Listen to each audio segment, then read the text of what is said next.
দফায় দফায় সংঘর্ষ আর মারামারি আতঙ্কে এলাকাবাসী। ঝিনাইদহের কালীগঞ্জে সামাজিক আধিপত্য বিস্তার নিয়ে বিএনপির দুপক্ষের সংঘর্ষে মোহাম্মদ হোসেন নামের এক ব্যক্তি নিহত হয়েছে।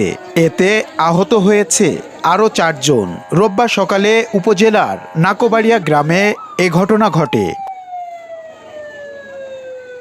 পুলিশ ও স্থানীয়রা জানায়, সামাজিক আধিপত্য বিস্তার নিয়ে জামাল ইউনিয়নের বিএনপির নেতা নজরুল ইসলামের সাথে বিএনপির অপর পক্ষ আরিফ, লিটন, বুলু ও আশরাফ সমর্থকদের মধ্যে বিরোধ চলে আসছিল। এরই জের ধরে রোববার সকালে ইউনিয়নের নাকোবাড়িয়া গ্রামে উভয় পক্ষের লোকজন দেশীয় অস্ত্র নিয়ে সংঘর্ষে জড়িয়ে পড়ে। এতে অন্তত 5 জন আহত হয়। খবর পেয়ে পুলিশ ঘটনাস্থলে পৌঁছে পরিস্থিতি নিয়ন্ত্রণে আনে।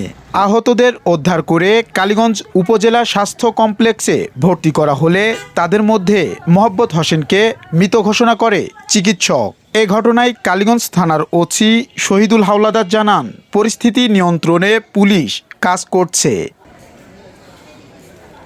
এম আর রাসেল, কাগজ টিভি।